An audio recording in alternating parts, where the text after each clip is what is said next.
Le singe de la vidéo, on l'a toujours. C'est notre, il est dans les affaires du studio, peut-être dans une caisse, mais en tout cas, on s'en est jamais séparés.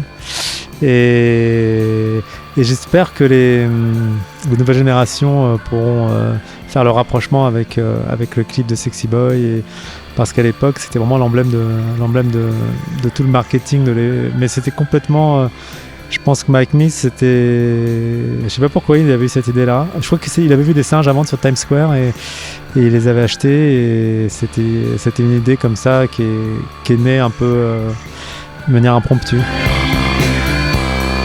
On a gardé une seule peluche. Je crois qu'on en avait une chacun, et c'est devenu notre petite mascotte. Et voilà, et on adore cette petite mascotte qu'on regarde avec nostalgie.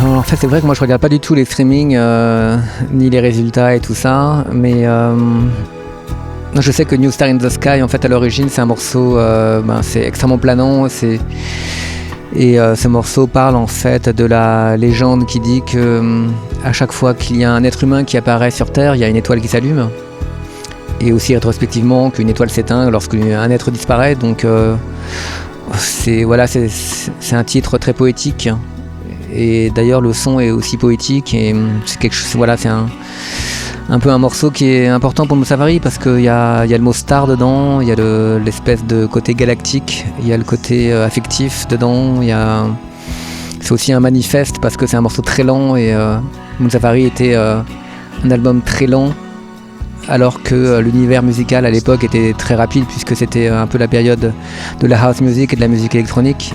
Donc c'est un morceau important pour nous.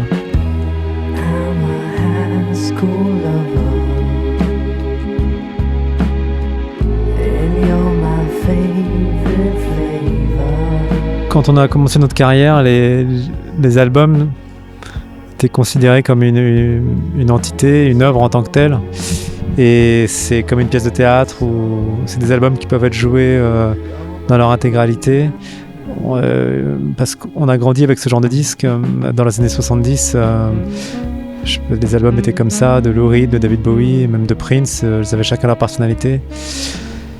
Et donc on fait partie de cette génération d'artistes qui avons cette œuvre derrière nous, et autant en profiter et pouvoir avoir le plaisir de jouer cet album.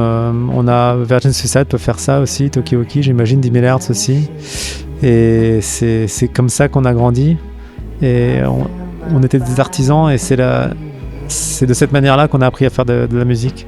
Donc le live, c'est un peu le prolongement du disque, et c'est complètement différent des autres tournées, parce que d'habitude en concert, tu joues tes meilleurs morceaux à la fin pour faire une grande montée, alors que quand tu fais un album, tu mets tes meilleurs morceaux au début. Donc là, c'est pas instinctif de jouer l'album dans l'ordre, mais on le fait, et ça n'a de sens que si on joue l'album en entier, en fait.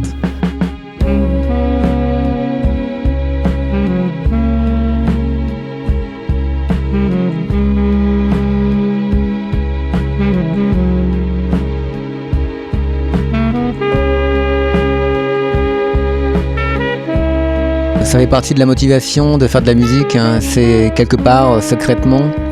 Il y a cette volonté de rester et d'avoir son âme qui plane dans la musique et qui reste dans le paysage ambiant, même après notre disparition. Et d'ailleurs c'est super émouvant d'entendre, d'écouter en fait des artistes qui sont disparus, et d'entendre leur voix tellement claire comme s'ils étaient là. Et c'est un des pouvoirs de la musique, c'est ce pouvoir universel de pouvoir continuer à parler aux gens et à envoyer des sentiments. Et c'est vrai que c'est un sentiment qui est assez grisant quand tu as la chance d'avoir participé à un album qui manifestement en fait va rester et devient un petit peu classique. Après, c'est pas nous qui le faisons classique, c'est les gens qui décident si c'est classique ou pas.